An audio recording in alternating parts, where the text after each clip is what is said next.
Assalamualaikum warahmatullahi wabarakatuh.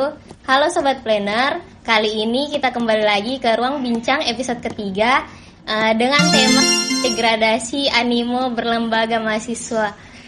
Perkenalkan, saya Isti dan teman saya. Perkenalkan, nama saya Fatur. Jadi hari ini kita kedatangan 3 narasumber yang cukup berpengaruh dalam dunia berlembaga. Yang pertama ada Kak Jumardi selaku Presiden Mahasiswa periode 2023-2024. Halo Kak. Ya, halo. Kemudian yang kedua ada Kak Zulkifli selaku Content Creator. Halo Kak. Kemudian ada Ketua Himpunan kita, Saudara Muhammad Lutfi. Halo Kak. Halo. Oke. Selanjutnya.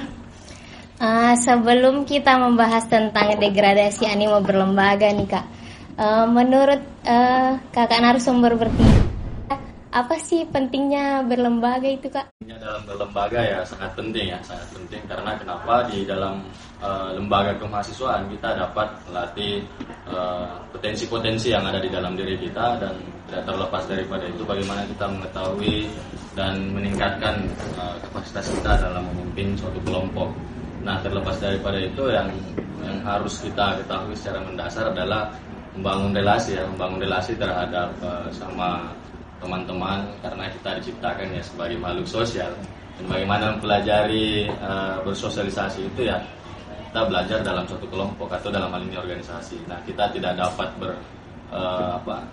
beradaptasi di luar sana nantinya ketika sudah keluar dari lembaga kemahasiswaan ataupun dunia kemahasiswaan. Ya, tidak ada lagi ruang untuk belajar bersosialisasi. Nah, di organisasi lah itu hal yang sangat mendasar kita pelajari, bagaimana mempelajari karakter seseorang dan juga sifat-sifat yang ada di segelintir orang yang istilahnya kita mempelajari lah karakternya orang-orang yang ada di dalam organisasi. Mungkin itu sih. Kalau menurut pandangan saya, orang yang hebat itu ada 2. Orang yang bisa menciptakan momentum dan orang yang bisa memanfaatkan momentum. Jadi, momentum ini sudah tercipta. Kita sebagai mahasiswa harus memanfaatkan momentum dengan ikut di dalam organisasi. Saya pernah dengar narasi begini di dosen saya. Di ruang lingkungan kampus, khususnya di kelas, kita tidak pernah mendapatkan mata kuliah yang bersifat kepemimpinan.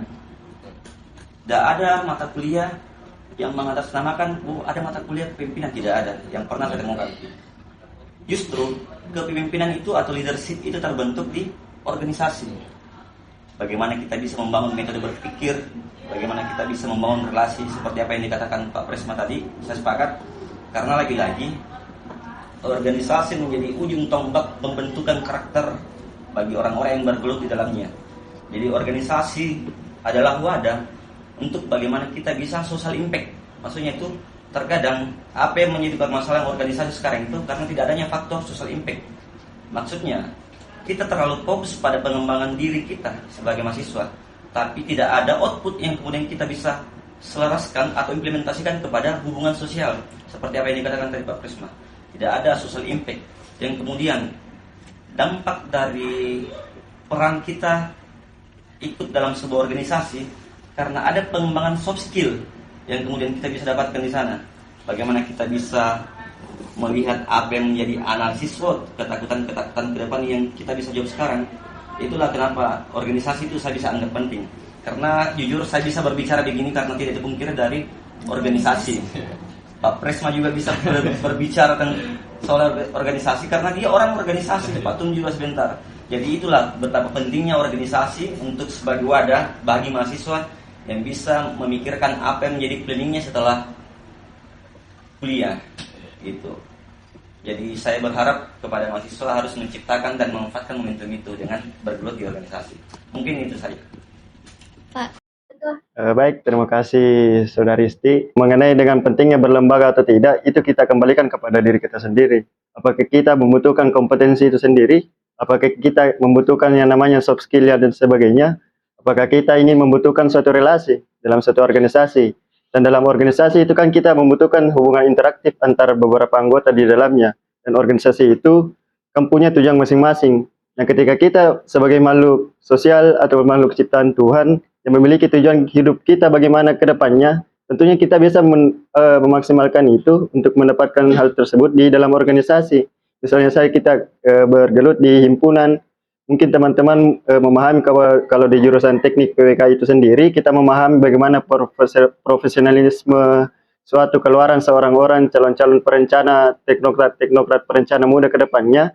Nah, inilah menjadi wadah bagi himpunan untuk bagaimana kemudian mengedepankan, menciptakan sumber daya manusianya sesuai dengan orientasi dari organisasi tersebut. Mungkin itu dari saya kepada host dan sobat planner. Jadi lembaga itu penting sekali Kak, karena banyak ilmu-ilmu yang kita tidak dapat di bangku kuliah, tapi pasti kita dapat kalau berorganisasi. Kemudian pertanyaannya, bagaimana pendapat Anda atau tanggapan Anda mengenai bahwa kegiatan berlembaga dapat mengganggu kegiatan akademik mahasiswa? Saya kira ini ya, mungkin kita semua harus sepakat bahwa tidak dipungkiri ada beberapa problem atau dinamik yang kemudian kita dapati ketika kita bergabung dalam sebuah organisasi. Yang paling pertama, soal waktu. Terkadang kita terlalu fokus pada sebuah ruang lingkup organisasi sehingga ada hambatan-hambatan yang kemudian kita dapatkan di akademik. Itu tidak dipungkiri. Gunanya organisasi adalah tempat bagaimana kita bisa manage waktu atau bisa manajemenkan waktu dengan sesuai kondisi masing-masing. Jadi apa yang menjadi tanggung jawab kita sebagai mahasiswa, memang kita dituntut untuk bagaimana kita bisa mengambil gelar sarjana.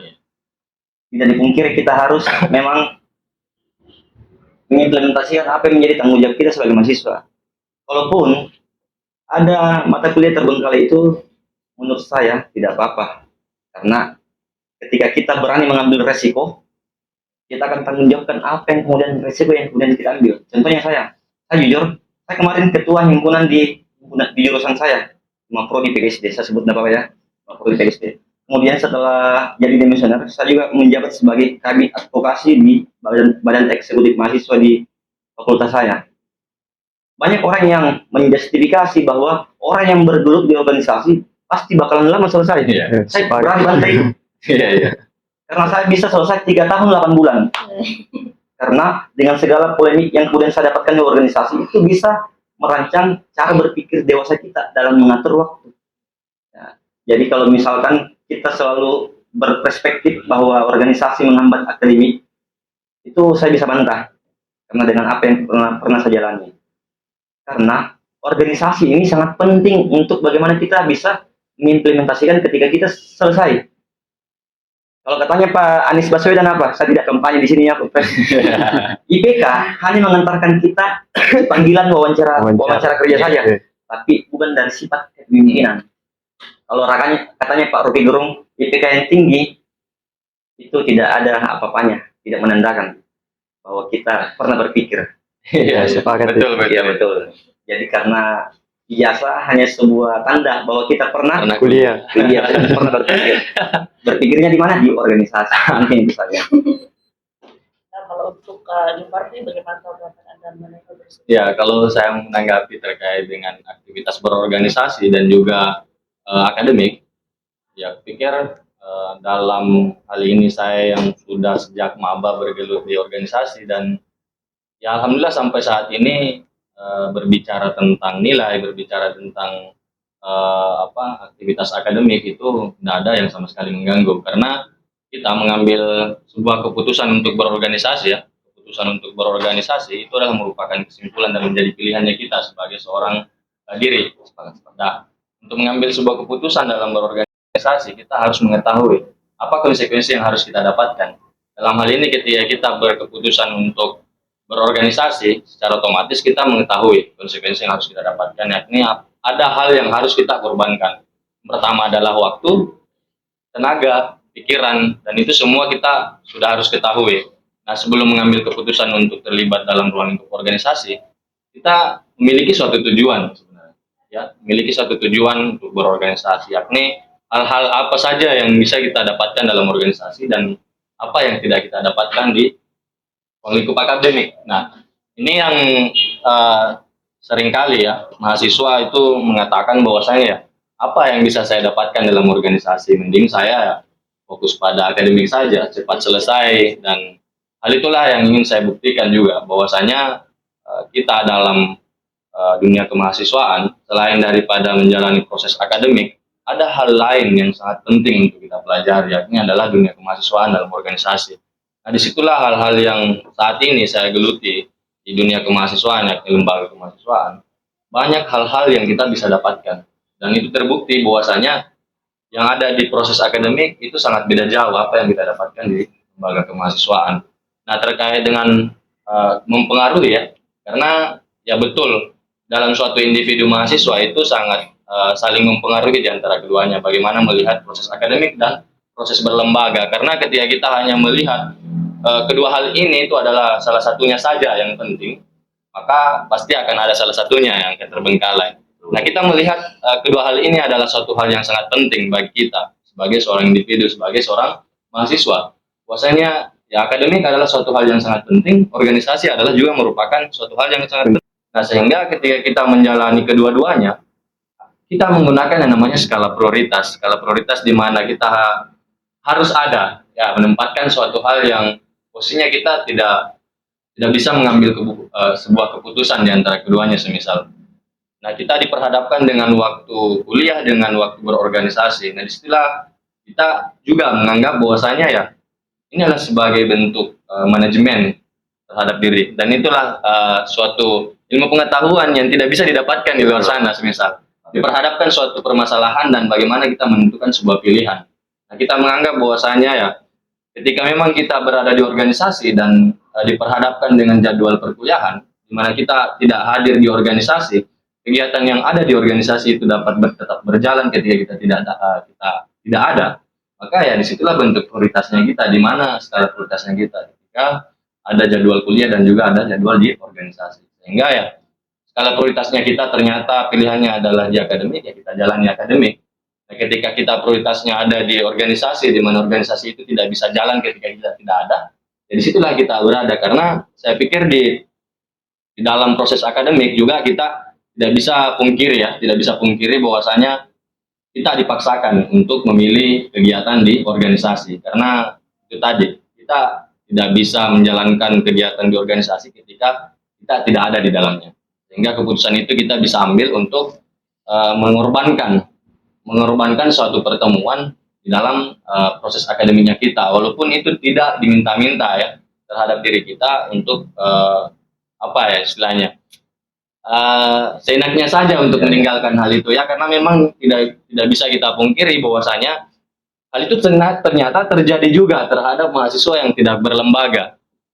Ada yang menyepelekan proses akademiknya, sehingga apa yang terjadi di mahasiswa, ada justifikasi yang hadir, ada justifikasi terhadap mahasiswa yang sedang berlembaga.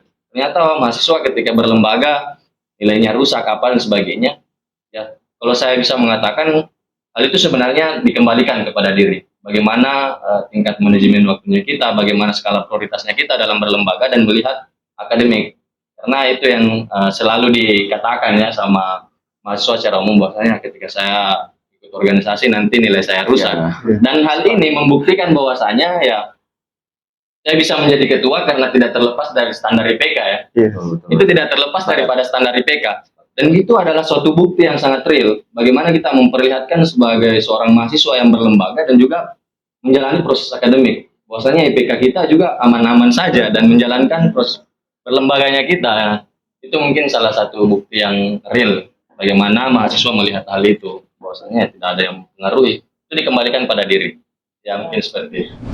Yang menanggapi hal tersebut, tentunya saya pernah diperhadapkan dengan segala asumsi-asumsi bahwasanya segala bentuk tanggung jawab kita terhadap akademik dan organisasi itu adalah suatu hal yang salah satunya perlu diminoritaskan.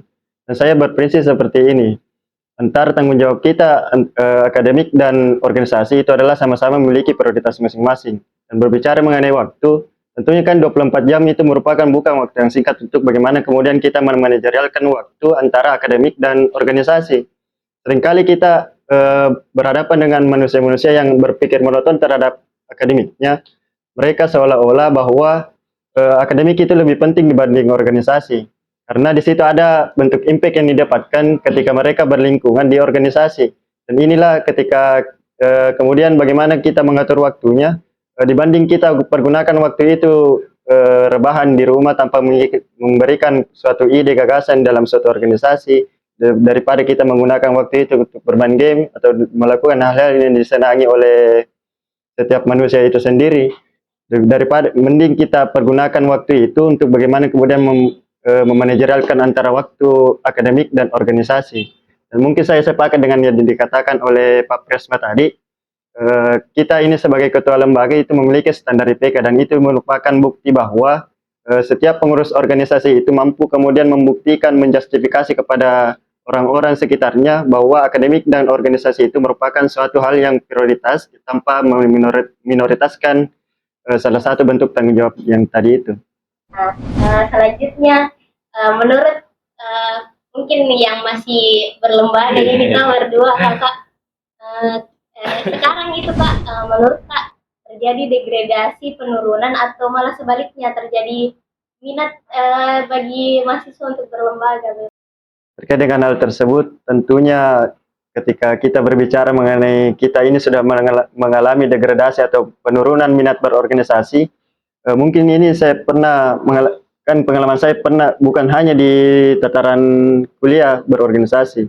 Saya pernah berorganisasi ketika saya masih menjadi siswa, pernah menjabat sebagai ketua lembaga juga, dan ketika saya diperhadapkan dengan menginjak bangku kuliah, saya kembali berorganisasi, berhimpun. Ada beberapa hal yang mempengaruhi mengapa kemudian minat-minat seorang itu untuk menurun untuk berlembaga, karena dipengaruhi oleh lingkungan organisasi itu sendiri. Karena ketika berbicara secara organisatoris, kadang seorang organisatoris itu paham akan tujuan dari lembaga itu, justru poros dalam untuk mencapai tujuannya itu tidak sesuai atau tidak relevan dengan organisasi itu. Dan apa yang mempengaruhi kemudian organisasi itu kemudian mengalami penurunan minat berorganisasi, terlepas juga bagaimana tadi kita berbicara lingkungan dalam satu organisasi. Dan yang kedua adalah bagaimana kemudian sumber daya manusianya itu kita memanusiakan manusianya dari anggota itu. Nah, bagaimana kemudian kita melahirkan kader-kader dari anggota organisasi itu supaya kemudian dia mendapatkan outcome yang didapatkan ketika mereka masuk di lembaga itu sendiri. Ya, kalau berbicara tentang minat berlembaga sih ya, minat berlembaga kita harus melihat lebih jauh. Melihat lebih jauh bagaimana faktor-faktor yang mempengaruhi bagaimana mahasiswa saat ini kita menjudge bahwasanya kenapa mahasiswa ini sangat kurang untuk berlembaga. Ya, kalau saya mengatakan bahwasanya ya minat berlembaga daripada mahasiswa saat ini bisa disebut ya generasi Gen Z ya. Generasi Gen Z ya. Itu sangat sangat dekat dengan yang namanya teknologi dan juga bagaimana melihat aktivitas daripada mahasiswa itu sendiri. Terlepas daripada itu, faktor yang juga mempengaruhi adalah kehadiran organisasi-organisasi yang lingkupnya sudah terbilang banyak ya, di ruang lingkup kemahasiswaan, sehingga apa yang terjadi dalam ruang lingkup organisasi itu menganggap bahwasanya apa yang bisa saya dapatkan di organisasi ini semisal. Nah, sedangkan yang hadir di seorang mahasiswa, posisinya adalah mahasiswa baru ya, mahasiswa baru melihat apa yang bisa saya dapatkan dalam organisasi. Sedangkan pemikiran saat ini ya, mahasiswa baru saya bisa justifikasi karena ini adalah pandangan subjektif saya melihat posisi mahasiswa hari ini itu ingin mendapatkan sesuatu hal yang instan, ingin mendapatkan feedback yang secara langsung. Apa yang bisa saya dapatkan dalam organisasi? Sedangkan di dalam organisasi lembaga kemahasiswaan yang perlu kita ketahui bahwasanya dalam berproses dalam lembaga kemahasiswaan hanyalah bentuk ikhlasan yang harus kita berikan terhadap organisasi. Tidak ada hal feedback yang bisa kita dapatkan dalam bentuk finansial ataupun hal ini sesuatu lah. Nah, itu yang mungkin bisa kita refleksikan bahwasanya tidak ada hal seperti itu yang bisa kita dapatkan dalam organisasi. Tidak terlepas daripada keikhlasannya kita dalam berproses, dan apa yang bisa kita dapatkan dalam organisasi itu hanyalah sebuah bentuk refleksi bagaimana kita dulu dan sekarang. Ya, disitulah kita bisa mendapatkan dalam organisasi. Tapi di dalam pemikiran mahasiswa sekarang itu tidak lagi menjadi pertimbangan, sehingga minat dalam berlembaganya itu sudah sangat menurun. Karena apa? Tidak ada hal yang bisa didapatkan secara langsung dalam organisasi. Sehingga hadirnya organisasi-organisasi yang lain yang dimana orientasinya adalah profit ataupun dalam bentuk sebuah kelompok yang orientasinya bagaimana eh, mendapatkan feedback secara langsung, dalam hal ini bukan ilmu pengetahuan semisal, dan itulah yang membuat banyak pilihan terhadap mahasiswa. Sebenarnya kalau bisa dibilang minat berlembaga itu sangat menurun, ya memang dalam posisinya lembaga kemahasiswaan secara internal maupun eksternal. Tapi tidak dipungkiri di mahasiswa itu ternyata terlibat juga di beberapa organisasi. Cuman organisasi yang kita maksud dalam hal ini lembaga kemahasiswaan yang ada di internal, semisal di HMJ, di DEMA, di SEMA, itu sangat menurun minatnya karena dia ternyata berorganisasi di luar sana yang bisa dia implementasikan atau bisa didapatkan feedbacknya secara langsung.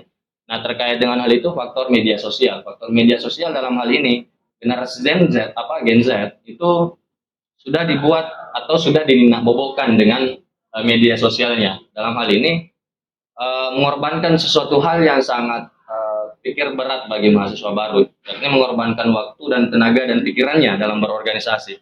Hal itu yang dirasakan dan selalu dimanjakan dari sejak dahulu, mungkin tidak pernah merasakan bagaimana kita mengorbankan sesuatu, waktu, tenaga, dan pikiran dalam berlembaga secara ikhlas.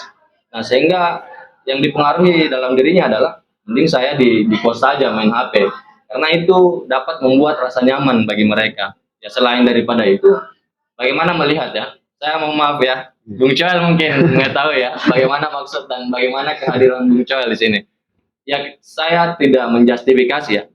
Ketika saya sebagai seorang mahasiswa melihat konten-kontennya Bung Coel, itu sangat sangat membutuhkan sebuah pandangan untuk menganalisis apa yang sedang ingin disampaikan, apa yang sedang ingin diberikan terhadap mahasiswa hari ini. Karena itu tidak terlepas daripada melihat situasi dan kondisi dalam lembaga kemahasiswaan.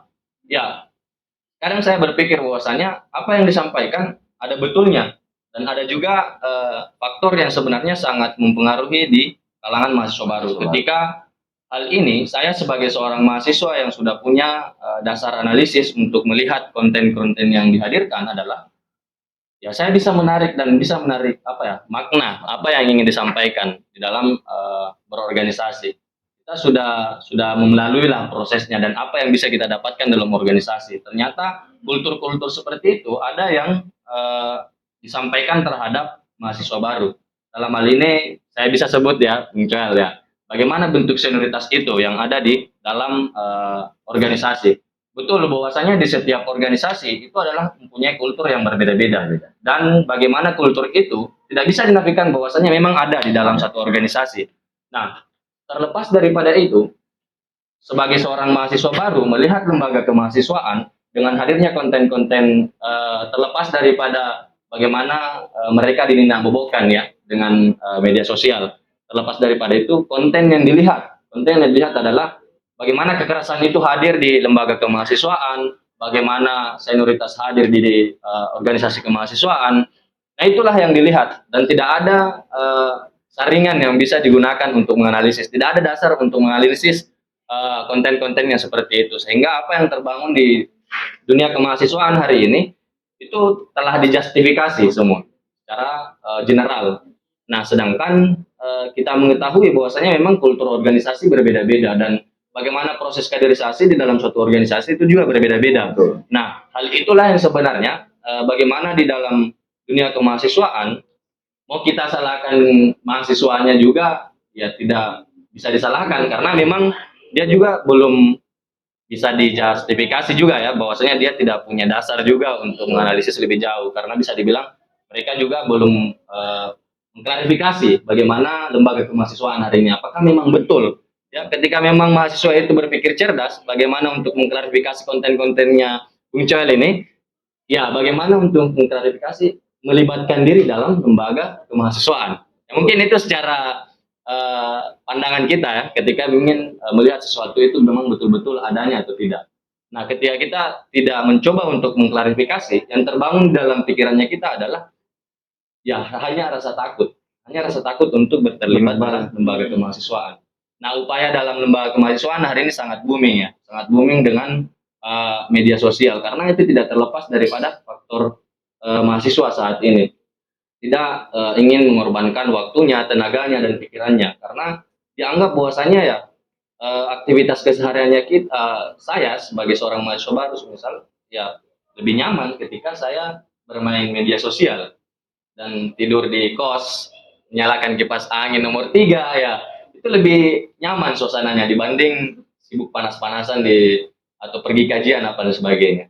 Nah mungkin itu hal-hal yang pikir sangat mempengaruhi bagaimana mahasiswa, saya katakan minat berlembaga di lembaga kemahasiswaan itu menurun ya, karena hadirnya bentuk justifikasi ataupun pemikiran mahasiswa baru dan situasi dan kondisi sebagai seorang mahasiswa dipengaruhi oleh faktor lingkungannya.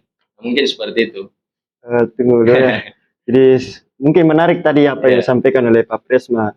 Di balik kata senioritas itu tentunya kan ada yang dibangun sebuah mentalitas. Apalagi kita ini merupakan jurusan teknik, mahasiswa teknik. Bagaimana kemudian kita menerapkan senioritas itu, ada solidaritas yang kita bentuk terhadap kader-kader yang akan meneruskan generasi-generasi selanjutnya. Apa yang dibentuk, karakter-karakter apa yang dibentuk oleh senior dari lembaga tersebut, tentunya kan kita ingin tidak secara langsung kita ingin memberikan gambaran-gambaran kita ini sepanjang apa yang telah dialami oleh kita sebagai senior. Tentunya kita ingin menurunkan apa yang diberikan kepada juniornya nanti sebagai generasi selanjutnya. Nah, disitulah akan terlahir bagaimana kemudian bentuk-bentuk karakter yang dimiliki oleh setiap mahasiswa itu sendiri, apalagi kita selaku mahasiswa teknik yang memiliki kultur solidaritas, senioritas. Nah, itu mungkin menarik kita bahas di sini. Bagaimana kemudian kita memahami kepada sobat planner atau penonton atau pemirsa untuk kemudian berpikiran bahwa senioritas itu merupakan bentuk tanggung jawab untuk melahirkan generasi-generasi selanjutnya. Ya sedikit mungkin juga saya menanggapi dari itu ya. Menanggapi dari itu MJ ini ya. Memang dari setiap organisasi dalam kultur hal ini proses kaderisasi itu berbeda-beda dan bagaimana kultur yang coba dibangun di dalam lembaga kemahasiswaan memang tidak ada yang bertujuan negatif ya, tidak ada yang bertujuan negatif. Namun dalam hal ini tidak bisa dinafikan bahwasanya di dalam satu lembaga kemahasiswaan itu ada oknum-oknum di mana melakukan suatu hal yang negatif di dalam satu organisasi, namun tidak ada hal yang bisa kita dapatkan, tidak ada tujuan yang dimaksud dalam tindakan hal itu. Nah, tapi kita bisa melihat bahwasanya hal-hal yang seperti itu, misal kita menunjukkan seperti mentalitas tadi ya, kekerasan dilihat hari ini itu di mahasiswa itu sangat sensitif ya, kekerasan, karena sudah cerdas mahasiswa sekarang melihat kekerasan ya, tanda kutip ya, kekerasan. Hal ini di mahasiswa baru itu sudah sangat cerdas melihat kekerasan. Tapi ketika hal itu yang ingin dibangun terhadap mahasiswa, bahwasanya hak asasi manusia memang itu sudah dipahami dari mahasiswa baru, sudah sangat dipahami. Tapi tanda kutip, setiap aktivitas yang sifatnya sentuhan fisik ataupun perbudakan lah apa dan sebagainya, intervensi, itu sudah sangat sensitif di kalangan mahasiswa baru. Betul, bahwasanya itu sudah sangat sensitif. Karena apa? Didukung dengan lingkungannya. Mereka sudah sangat update menggunakan media sosial. Sedikit-sedikit media sosial. Akhirnya apa? Bentuk mentalitas yang terbentuk di dalam mahasiswa itu sendiri, bisa dibilang secara subjektif ya, sudah sangat sangat menurun lah mentalitas. Karena apa? Sedikit-sedikit publish. Dan apa yang terjadi di dalam lingkungan masyarakat, itu ada bentuk hegemoni yang terbangun di kalangan masyarakat. Bahwasanya betul ya, hal itu sangat tidak diperbolehkan, sangat sangat melanggar aturan lah semisal dan sebagainya. Itu sangat mempengaruhi psikologi daripada mahasiswa, mentalitasnya. Sebenarnya maksud dan tujuan daripada lembaga kemahasiswaan menghadirkan itu ya tidak terlepas daripada pembentukan mentalitas dari mahasiswa, agar apa? Ada hal yang harus dia pertanggungjawabkan secara personal, dan memang ada juga hal yang dia harus pertanggungjawabkan secara publik. Nah, itulah yang sebenarnya mau dibentuk di dalam kalangan mahasiswa ya, atau ini lembaga kemahasiswaan. Tapi ya mentalitas itu yang sudah terpengaruhi oleh faktor lingkungan. Ini seperti itu ya. Ini agak menarik pembahasannya karena saya di sini sebagai aktor. Ya. Menarik pembahasan kali ini mengenai degradasi animo dalam minat berlembaga mahasiswa. Tidak bisa dipungkiri, saya ada di posisi di mana konten-konten saya itu dijudge sebagai hal yang sensitif, tidak dipungkiri. Saya pahami resikonya itu. Yang katanya menarik simpati publik dengan cara memprovokasi atau memprovokatori mahasiswa dengan tidak ikut dalam berlembaga. Saya beberapa kali ketemu dengan beberapa senior. Saya selalu mendapatkan intervensi-intervensi yang selalu mencarikan coel. Formulasinya di mana? Kenapa hal yang sensitif terus yang kau bahas? Positifnya kapan kau bahas? Saya ingin katakan begini Pak Pres. Ya, memang saya sadari bahwa konten saya itu menarik simpati publik dengan cara memprovokasi. Tapi dalam semua konten saya itu real kritikan senioritas yang toksik, oknum senior yang toksik. Karena bagi saya, ini bukan hanya di Sulawesi mengalami degradasi animo dalam berlembaga. Bahkan saya sempat berkomunikasi sama teman saya di UI Ciputat dan di UI, dia juga mengalami degradasi animo. Karena apa? Bonus demografi. Kehadiran Gensi yang open minded dalam melihat segala sesuatu itu bisa mencerna. Karena open minded begini, dia tidak ingin diperhadapkan dengan hal-hal yang bersifat berkepanjangan gitu. Jadi adapun maksud dari konten saya yang selama ini mengkritik tentang senioritas yang toksik itu tidak dipungkiri dari apa yang kemudian saya dapatkan. Banyak komentar-komentar yang miring yang kemudian saya dapatkan atau DM-DM yang menurut saya mengintimidasi nilai atau nalar kritis saya. Itu saya seakan-akan balas saja. Saya balas dengan komentar-komentar yang menurut saya dengan pandangan saya yang relevan. Saya balas saja karena begini. Apa salahnya ketika saya anak organisasi mengkritik organisasi itu? Menurut saya yang salah ketika saya bukan orang atau anak dari organisasi kemudian mengkritik organisasi atau sistem organisasi. Terus yang kedua, kehadiran modernisasi yang membuat organisasi sekarang stagnan. Maksudnya stagnan itu tidak maju, tidak mundur. Itu karena adanya perspektif yang liar. Contohnya hal yang membuat organisasi mengalami degradasi atau animo dalam berlembaga. Isu yang beredar di UI itu Perpres yang saya lihat ya di artikel. Yang paling pertama itu faktor pandemi yang membuat organisasi sebagai minat. Pandemi yang membuat semua dosen, rata-rata dosen itu masih menjadikan hal yang bersifat online itu sebagai zona nyamannya. Susah beradaptasi dengan hal-hal yang bersifat offline. Jadi faktor pandemi tidak bisa dipungkiri kenapa organisasi sepi peminat. Karena yang saya lihat sebelum pandemi itu organisasi aman-aman saja. Yang kedua, program MBKM yang menurunkan atau menghilangkan idealisme mahasiswa. Contohnya apa? Sekarang mahasiswa melihat segala sesuatu itu kuantitatif. Ada nilai yang kemudian dia bisa ambil di sana dalam berbentuk materialisasi, material. Tapi tidak melihat apa yang menjadi kualitas, hal yang bersifat kualitas yang bisa didapatkan program MBKM. Yang ketiga, saya harus sampaikan bahwa hal yang sedikit merusak organisasi karena tidak menghadirkan pembaharuan. Banyak orang yang selalu mengomentari konten saya itu hal yang wajar karena saya membahas tentang sensitif dari senior. Walaupun memang mahasiswa harus memiliki hal yang bersifat analisis. Jangan klaim mandiri. Tapi di sisi lain, konten saya itu didukung oleh momentum artikel pemberitaan bagaimana pemukulan tamparan di UHO. Bagaimana orang tenggelam di Sumatera, di Padang. Mahasiswa, bagaimana kemarin di kampus di Alauddin ada pemukulan.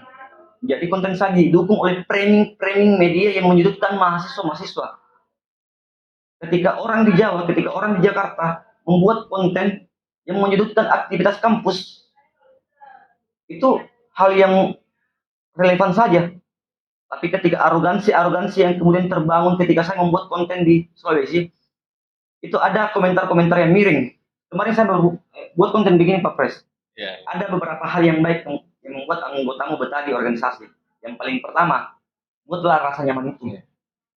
Yang kedua, apresiasi setiap anggota ketika dia ingin menyampaikan apa yang menjadi keluh kesah mereka. Ada yang komentar, Ketika kau mencari zona nyaman di organisasi, yakin dan pastikan kau tidak akan dapat zona nyaman itu. Saya balas begini, konteks yang saya sampaikan itu berbeda. Di organisasi tidak dipungkiri, kita tidak akan mendapatkan zona nyaman karena berbeda perspektif dan memiliki karakter yang berbeda-beda. Berpotensi baper, tidak dipungkiri berpotensi baper. Tapi ketika kita menciptakan sebuah hal yang bersifat beneficial di organisasi atau hal yang bersifat nyaman, yakin dan pastikan kamu akan mendapatkan hal yang nyaman di organisasi itu. Itu ada kata-kata ketika berproses ada luka, Iya. maka Bertahan bertahan ya, cinta. adalah cinta. Gitu. Jadi kalau berbicara tentang senioritas, jujur Pak Pres, saya mengkritik senioritas yang toksik, yang selalu menjadikan hal yang bersifat kultur di organisasi. Arogansi senioritas yang membuat mata saya agak berkaca-kaca melihat DM-DM yang ada di Instagram. Itu yang membuat saya semangat. Ini jujur Pak Pres. Ada DM perempuan, beberapa perempuan, kalau saya hitung ada sekitar 11 DM perempuan menyampaikan, Kak, saya bukan soal takut bersuara di organisasi, tapi ketika saya bersuara itu juga agak sensitif karena membahas tentang person saya, karena dia sempat mengalami hal-hal yang toksik di seniornya yang laki-laki. Itu yang membuat saya, karena menurut Sohogi mendiami kesalahan adalah suatu bentuk kejahatan menurut Sohogi. Jadi saya agak teriris ketika melihat DM junior yang membahas tentang betapa toksiknya senior mengambil sistem di sebuah organisasi. Itu yang membuat saya semangat, emosional saya semangat, walaupun di sisi lain, satu konten yang saya buat, saya sempat sampaikan sama Pak Tum, satu konten yang saya buat, ada 5 risiko yang kemudian saya dapatkan, intervensi, teror, sampai saya pernah mau digusur, karena konten itu. Saya sampaikan kepada senior-senior saya, Kak, saya ini dididik untuk bagaimana saya bisa kritik di depan kakak. Saya dididik sebelum mencalonkan jadi ketua untuk bagaimana saya melihat apa yang menjadi permasalahan dinamika yang ada dalam organisasi. Pada indeksnya, ketika saya bersuara atau berisik melihat segala sesuatu yang hal yang bersifat kesenjangan atau perpeloncoan perundungan yang terjadi pada mahasiswa, apa salahnya saya kakak untuk berbicara? Saya tidak berani menjustifikasi bahwa semua organisasi kampus itu tidak relevansi. Saya tidak pernah mengatakan di konten saya itu semua organisasi kampus itu tidak bagus, tidak pernah sama sekali. Tapi memang yang saya sampaikan di konten saya ada beberapa organisasi yang sensitif karena hal yang tidak beneficial yang kemudian dia terapkan. Ya, saya ya kalau terkait dengan hal itu, saya mengatakan tadi bahwasanya memang secara awam ya, secara awam ketika kita menanggapi hal tersebut, hadirlah yang namanya bentuk hegemoni ya terhadap mahasiswa baru. Bahwasanya secara general pasti akan memandang hal seperti itu karena berbicara tentang organisasi. Tapi itulah yang sebenarnya harus kita buat berpikir dalam diri kita bahwasanya di dalam organisasi itu tidak secara general hal seperti itu terjadi dan memang tidak bisa dinafikan bahwasannya oknum yang seperti itu memang ada dalam suatu organisasi. Nah, hal itulah yang harus kita tanggapi secara general bagaimana mahasiswa itu memiliki bentuk sebuah penafsiran. Karena di dalam lingkungan mahasiswa terlepas daripada konten yang hadir, bukan hanya itu sebagai faktor minat berlembaga daripada mahasiswa. Nah, yang pertama yang saya bisa katakan adalah faktor lingkungan itu tadi. Bahwasanya memang hari ini mahasiswa sangat dipengaruhi oleh media sosial, sangat dipengaruhi. Terlepas daripada apa yang dikatakan tadi oleh Bung Joel, bahwasanya ketika ia masuk dalam berorganisasi yang dilihat adalah sisi material, apa yang bisa didapatkan. Hal itulah yang tidak ada di dalam organisasi karena yang dia lihat adalah sisi apa disebut aja kuantitatif ya. Secara kuantitatif dia melihat apa yang didapatkan adalah hal yang material, sedangkan di dalam organisasi lembaga kemahasiswaan posisinya kita sebagai seorang mahasiswa kita adalah punya kesempatan, punya ruang untuk belajar. Sehingga apa yang ingin ditingkatkan di dalam lembaga kemahasiswaan yakni adalah kapabilitas daripada mahasiswa itu sendiri. Kenapa kita menganggap secara general bahwasanya apa yang bisa saya dapatkan dalam organisasi, sehingga pembentukan karakter dan juga pembentukan mahasiswa itu sendiri untuk menghadirkan potensi-potensi yang ada di dalam dirinya itu sudah dianggap semua dari hal-hal yang sensitif. Didukung lagi bagaimana mahasiswa itu tidak cerdas menggunakan teknologi ya. Saya bisa katakan seperti itu. Mahasiswa hari ini sudah diberdayakan oleh teknologi, bukan mahasiswa yang memberdayakan teknologi. Saya bisa katakan seperti itu. Karena apa? Bahwasanya mahasiswa hari ini malah menghadirkan sebuah karakter terhadap teknologi itu mempengaruhi dirinya. Mempengaruhi dirinya dalam hal ini ya faktor yang negatif, bukan hal yang positif. Bagaimana menggunakan teknologi itu, semisal dalam hal ini meningkatkan kreativitas daripada mahasiswa dalam berorganisasi menggunakan teknologi. Tapi kenapa teknologi itu mempengaruhi daripada mahasiswa? Kenapa bukan mahasiswa yang memberdayakan itu teknologi? Nah, itulah yang harus kita lihat sebagai mahasiswa ya, secara kritis kita melihat media sosial. Nah, karena ketika kita menganggap bahwasanya konten yang hari ini hadir itu secara general memang di mahasiswa ketika tidak menggunakan perspektifnya secara secara material atau klarifikasi dalam hal ini lembaga kemahasiswaan, maka yang terbangun adalah sisi negatif daripada mahasiswa itu. Nah, itu belum saja mengklarifikasi, sudah hadir bentuk kesurutan daripada mentalitas, sudah kropos di situ. Belum melakukan apa-apa, secara mentalitas sudah jatuh. Dan bagaimana mentalitas masyarakat ini ke depannya ketika hal itu terus terjadi? Ini seperti itu sih kalau saya melihat kondisi saat ini. Oke. Tadi sedikit disinggung mengenai masalah culture atau budaya senioritas yang toksik.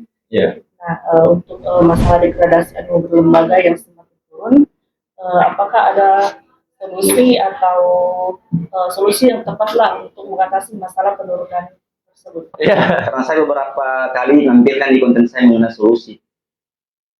Jadi di perbincangan pengurus di himpunan saya ada beberapa tawaran yang kemudian saya sampaikan.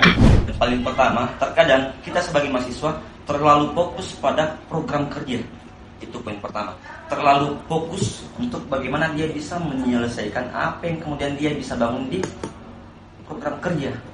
Padahal dia tidak fokus bagaimana dia bisa membangun SDM itu, sumber daya mahasiswa itu. Karena ketika kita melakukan hal yang kecil, yang kemudian impact-nya besar, itu sangat luar biasa daripada melakukan program kerja yang sangat besar, tapi impact pada mahasiswa itu kecil. Jadi buat apa? Jadi sekarang saya tawarkan kepada teman-teman saya di organisasi, adik-adik saya di organisasi, untuk jangan fokus pada program kerja. Contohnya di jurusan saya, dari 13 tahun berdirinya jurusan saya ini, saya agak cerita dapur ya, tidak pernah ada ADART. Itu mirisnya, tidak pernah. Jadi ini tidak disebut sebagai organisasi. Selama 13 tahun tidak ada ADART. Jadi di kepengurusan saya berinisiatif sama teman-teman saya, ketua bidang saya semua, dan wakil dan sekretaris umum saya, menyampaikan kayaknya kita harus simpan waktu untuk membuat ADART, karena itu nggak sulit. Karena lagi-lagi di kampus saya itu agak vakum ya, bingungnya. Terus kita harus ambil GBHO, garis besar haluan organisasi. Saya berdiskusi bersama teman-teman saya, dan akhirnya ADART itu terlaksana dan jadi. Dan kemudian sudah 4 tahun dibahas di setiap musyawarah besar yang ada di himpunan saya. Itulah kenapa saya ingin berfokus ke hal yang kecil yang kemudian impact-nya besar. Yang kedua, terkadang perpeloncoan atau pengintimidasian atau intervensi terjadi di mana? Di kadiran. Untuk sekarang ini saya baru mau mencari solusinya, tapi saya sudah berbincang-bincang sama teman-teman saya. Nanti di proses pengkaderan saya mau hilangkan jurid Ya. Sama dengan pendidik malam. Terus ada beberapa materi yang saya mau tidak hilangkan, tapi saya ingin menggantikannya dengan hal yang bersifat soft skill. Nanti di pengkaderan, di forum pengkaderan, saya akan kasih tawaran materi-materi yang kemudian bisa didapatkan ketika kita selesai dari bangku kuliah. Contohnya apa? Mahasiswa yang katanya kreatif, tapi tidak kreatif. Contohnya ada beberapa program kerja dan ada beberapa lembaga di dalam kampus, itu namanya beratasnamakan kreativitas, tapi tidak kreatif. Contohnya dia live di bangku yang agak usang, meja yang agak tua, tidak ada kata kreatif di situ. Jadi di pemateri nanti yang ada, yang saya tawarkan di teman-teman pengurus khusus di pengkaderan, itu ada namanya materi digital marketing. Karena ketika kita memusuhi kemajuan, menurut saya ini memusuhi kemajuan adalah suatu bentuk suatu kemunduran. Jadi bagaimana kita bisa beradaptasi dengan hal-hal yang bersifat modernisasi. Sekarang eranya digitalisasi. Bagaimana kita berkolaborasi dengan hal-hal yang bersifat digitalisasi. Sekarang itu kalau saya, menurut pandangan saya, ada dua makhluk yang diciptakan memiliki perspektif yang sama, tapi berwujud. Ada dua makhluk yang diciptakan oleh Tuhan memiliki wujud yang sama, tapi perspektif yang berbeda, yaitu lebah dan lalat. Lalat selalu berpandangan atau bermindset ke hal-hal yang negatif, selalu bersandar ke hal-hal yang kotor, contohnya ke sampah, ke hal yang bau. Sedangkan lebah selalu bersandar ke hal-hal yang wangi, positif. Jadi coba ketika kita melihat suatu objek, ketika kita melihatnya dalam sisi positif, pasti bakalan positif. Jadi tawaran yang saya sampaikan ke teman-teman pengurus di himpunan, adik-adik saya di himpunan, itu digital marketing sama manajemen event. Karena sekarang saya lihat kondisi di Makassar itu gencar-gencarnya IO, Pak Pres. Iya. Event IO. Ya. Yang rata-rata yang rekrut, yang isi, yang menjadi IO ini anak SMA, yang mengatur segala manajemen event, bagaimana dia bisa keluar uang, dan kemudian ketika dia tidak sampai komisinya, tidak sampai hal yang kemudian dia dapatkan, dia sampai jual mobil, kasih PTG. Ada problem yang kemudian terbangun di situ, ada dinamika, sehingga proses pendewasaan itu lahir. Jadi tawaran saya itu adalah IO, manajemen event, dan yang ketiga personal branding. Ini yang paling penting semua mahasiswa yang harus diterapkan, yaitu personal branding. Banyak lembaga-lembaga mahasiswa yang hanya terkenal di ruang lingkup kampusnya saja, atau bahkan terkenal di Sulawesi Selatan saja, tapi untuk di luar tidak terkenal, tidak ada eksistensinya, karena tidak adanya personal branding. Via Instagram di Himaprodi, saya tidak mendominasikan hal yang bersifat flyer, kan rata-rata kegiatan di flyer. Tapi saya sisipkan hal yang bersifat dokumentasi berbentuk konten. Karena konsumsi Gensi sekarang itu visualisasi. Bagaimana kita bisa merangkai sebuah kegiatan yang bersifat konten, visualisasi. Orang sekarang malas baca media, itu kenapa mahasiswa sekarang kurang literaturnya, karena kurang. Tapi bagaimana kita bisa melihat kondisi sekarang, orang memang suka visualisasi, hal yang bersifat visualisasi. Jadi itu beberapa tawaran yang saya sampaikan ke teman-teman saya, adik-adik saya pengurus di HMJ, di himpunan. Tawaran-tawaran yang tentang memusuhi kemajuan adalah suatu Ya, kalau berbicara tentang solusi yang kita hadapi saat ini adalah berbicara tentang pengalaman ya, yang lebih dekat dari pengalaman yang ada di organisasi, khususnya di HMJ mungkin ya. Kalau di HMJ itu tidak terlepas daripada yang namanya proses kaderisasi ya, kalau ruang lingkupnya HMJ. Nah, untuk melihat bagaimana proses kaderisasi yang ingin kita gunakan di dalam suatu organisasi ataupun di HMJ, itu tidak terlepas daripada tujuan daripada organisasi itu. Sedangkan ketika kita memang menyebut bahwasanya organisasi ataupun lembaga kemahasiswaan itu bertujuan untuk meningkatkan kapabilitas ataupun intelektual ataupun kapasitasnya, ya berdasar dari situlah kita mengkolaborasikan bagaimana proses kaderisasi yang ingin kita ciptakan di dalam suatu organisasi. Kalau Bung Col nanti tadi mengatakan bahwasanya di dalam organisasinya dia akan mengkolaborasikan bagaimana itu akan meningkatkan soft skill yang ada di dalam kaderisasinya atau anggota-anggota di organisasi itu. Berbeda kalau di HMJ kami itu di sana di HMJ itu akan melihat daripada tujuan daripada organisasi itu, yakni adalah kapasitas daripada intelektual. Nah, ketika kita melihat daripada situ, apa yang ingin diciptakan adalah bagaimana kemampuan nalar berpikir daripada kader-kader yang ada di dalam organisasi. Kenapa di dalam proses kaderisasi seperti yang dikatakan tadi bahwasanya kekerasan di dalam proses kaderisasi itu sudah dihilangkan. Karena apa? Yang menjadi tujuannya adalah pikiran. Tapi apa yang kita kerasi bukan lagi secara fisik, tapi secara pemikiran. Nah, bagaimana kita memaksakan diri kepada mahasiswa untuk bagaimana meningkatkan kapasitas intelektual, bagaimana menghadirkan ruang-ruang alternatif dalam meningkatkan kapasitas itu. Nah, akhirnya apa? Hal itulah yang coba kita ciptakan di dalam organisasi. Dan berdasarkan daripada itu, untuk melangsungkan proses kaderisasi yang menghadirkan yang namanya rasa kenyamanan, kenyamanan tidak terlepas daripada itu. Rasa kenyamanan di dalam satu organisasi itu harus diberikan terhadap kader-kader. Tapi tidak terlepas daripada itu, mahasiswa bagaimana menjalani sebuah proses. Karena apa yang dikatakan tadi muncul bahwasanya kenyamanan itu tidak akan kita dapatkan ketika apa yang kita cari itu tidak didapatkan. Tapi bagaimana kita dapat merasakan rasa kenyamanan itu di dalam satu organisasi dengan melihat situasi dan kondisi yang berbeda-beda di setiap karakter seseorang. Maka dari situlah kita bisa menghadirkan rasa nyaman itu. Karena apa yang dikatakan, kita sebagai orang yang bertahan di dalam suatu organisasi, maka kenyamanan itu akan tercipta. Ketika kita meninggalkan suatu organisasi dengan berdasarkan tidak nyaman, maka tidak akan pernah nyaman di organisasi itu. Nah, mungkin itu yang bisa kita hadirkan di dalam suatu organisasi. Karena dalam proses kaderisasi yang hal ini konteksnya lembaga kemahasiswaan, ya hal itu yang kita ingin ciptakan. Bagaimana tingkat potensi-potensi terlepas daripada kreativitas itu adalah kapasitas intelektual. Nah, kenapa kita tidak lagi menerapkan yang namanya proses kaderisasi secara keras ya, atau dalam hal ini kekerasan fisik?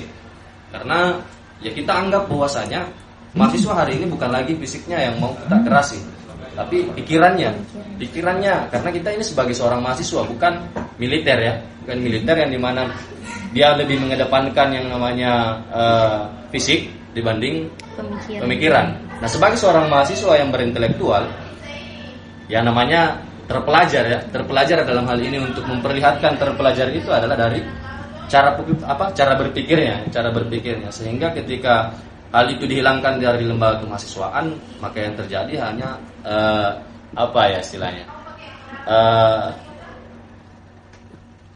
kita sebagai seorang mahasiswa sangat sensitif di luar sana nantinya.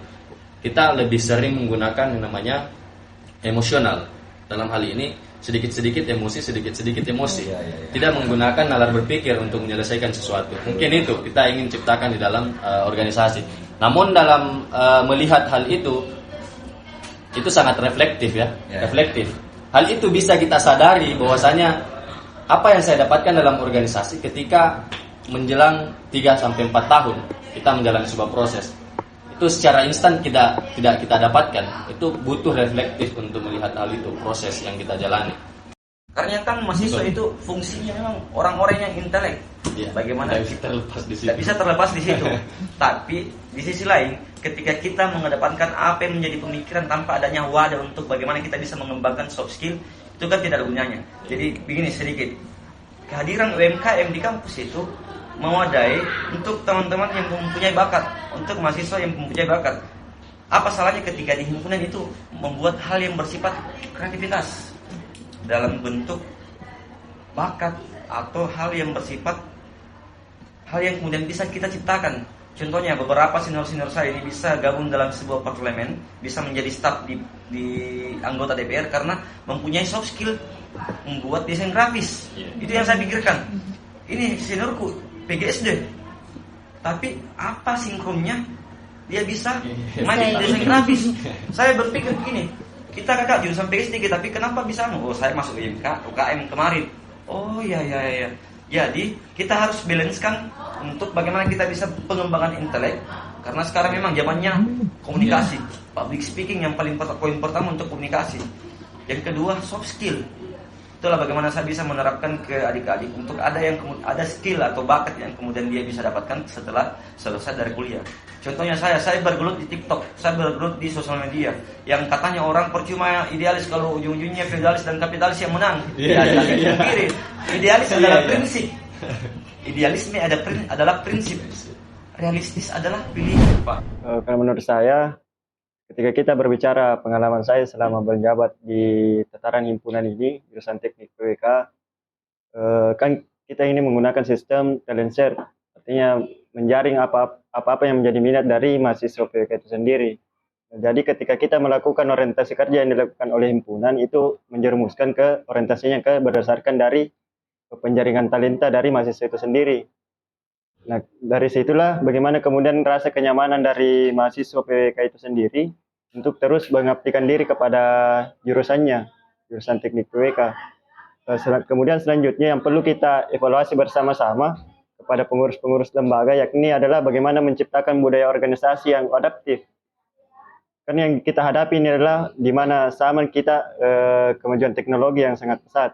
Dan ini tidak bisa kita pungkiri, ini bukanlah suatu masalah yang akan menstigmakan kita untuk terus berpikir stagnan. Mengalami setiap lembaga terkadang memikirkan bahwa kemajuan teknologi inilah yang menjadi masalah kita untuk terus berkembang. Padahal itu adalah menjadi suatu peluang untuk bagaimana kemudian orientasi arah dari suatu organisasi itu untuk terus beradaptasi dari zaman yang sekarang ini yang kita hadapi. Kemudian yang ketiga, tadi mungkin sudah dibahas oleh Pak Pres mengenai kaderisasi. Saya rasa ini menjadi suatu yang urgent untuk kita bahas, apalagi kita jurusan teknik yang memiliki kultur teknik. Saya rasa setiap organisasi kan itu punya tujuan yang berbeda-beda, kultur yang berbeda. Namun tidak dipungkiri, apapun orientasi yang kita bangun dalam suatu organisasi itu, terkait itu bagaimana manajemen organisasi dalam suatu organisasi tersebut, itu tidak mengerucutkan atau tidak mengesampingkan apa yang menjadi ideologi dari organisasi tersebut. Kembali kita ke ideologi kita, yakni yang pertama adalah solidaritas, senioritas, dan loyalitas. Nah, bagaimana kemudian para pengurus-pengurus lembaga itu meramu setiap orientasi kerjanya itu berdasarkan dari ideologi yang sudah mereka pertahankan. Namun kita harus juga jeli dalam melihat zaman sekarang ini. Jadi memang degradasi nih nyata di lingkungan berlembaga, memang terjadi degradasi, tapi ada solusi yang ditawarkan kayak tadi Kakak Joel. Dia bilang kita bisa memanfaatkan teknologi sebagai untuk menarik minat-minatnya orang. Kalau lembaga itu tidak seperti kultur yang mereka dengar di lingkungannya masing-masing. Apalagi kita kalau mendengar teknik, ya pasti orang-orang teknik ini jangan. Saya pernah mendengar dari perkataan seorang musisi Versa Besari, dia mengatakan seperti ini. Jati diri itu tidak datang dengan sendirinya, tapi jati diri itu diciptakan oleh manusia itu sendiri. Jadi bagaimana kita kemudian menciptakan jati diri itu, ya melalui dengan organisasi itu. Tentu ada rasa pembeda, pembeda dari orang organisatoris dan non organisatoris terkait dengan bagaimana dia bersikap. Dan itulah yang menjadi penting untuk kita semua, untuk tidak menstigmakan bahwa organisasi itu merupakan hal yang buruk didapatkan. Tentunya kan organisasi itu punya budaya masing-masing, punya tujuan masing-masing, dan tergantung lagi bagaimana organisasi itu tuh untuk menghidupkan suasana organisasi itu berdasarkan dengan zaman kita yang sekarang ini. Ketua tadi kan mengatakan dari Versa Besari. Kalau saya dari pengalaman saya. Kalau dari saya, pengalaman saya, bahwasanya di dalam diri seorang mahasiswa, seorang diri secara individu ataupun manusia itu sendiri, ya diciptakan penuh dengan potensi ya. Penuh dengan potensi, dan potensi itu akan hadir ketika kita akan menggali potensi itu. Nah, ketika kita ingin menciptakan sebuah potensi di dalam diri kita dengan rasa nyaman, maka potensi itu tidak akan hadir-hadir. Karena apa? Rasa nyaman itu sifatnya subjektif. Nah, bagaimana kita menggali potensi itu adalah menghadapi rintangan dan tantangan itu untuk menciptakan potensi-potensi yang ada di dalam diri kita. Nah, siapa yang akan menciptakan potensi itu? Ya, bagaimana kita sebagai seorang individu menggali itu dan melakukan sebuah bentuk usaha dalam suatu aktivitas. Dalam hal ini di organisasi itu potensi punya ruang, punya wadah untuk digali. Nah, itu mungkin hal yang harus kita pahami, bahwasanya tidak ada potensi yang akan tergali ketika rasa nyaman subjektif itu ingin kita rawat di dalam diri kita. Untuk teman-teman yang selalu berkomentar miring di konten saya, jadi janganlah terlalu fokus untuk berkomentar di video saya tentang kritikan senior itu. Tapi bagaimana kalian bisa berfokus mengevaluasi dan hadirkan pembaharuan di organisasi. Teman-teman, jangan stuck untuk saling menyalahkan, tapi berfokuslah bagaimana kita bisa membangun SDM. Karena pada dasarnya, lawan dari kebahagiaan itu bukan amarah atau kesedihan. Ketika kita marah atau bersedih, berarti ada harapan-harapan yang kemudian kita bisa petik di luar sana. Pada indeksnya, lawan dari kebahagiaan itu ketiadaan harapan. Hanya orang yang gila dan sudah wafat yang tidak mempunyai harapan. Kalau katanya di bukunya Central School, semua orang saya lebih suka melihat penyapu jalanan yang berbahagia dibanding sarjana yang sakit jiwa. Itu saja. Terima kasih. Belum diakhiri mungkin Kak, kita ada sedikit mers dari himpunan teknik perencanaan wilayah dan kota. Mungkin kita tutup ruang bincang kali ini. Terima kasih untuk teman-teman yang sudah menyaksikan. Sampai jumpa. Sampai jumpa.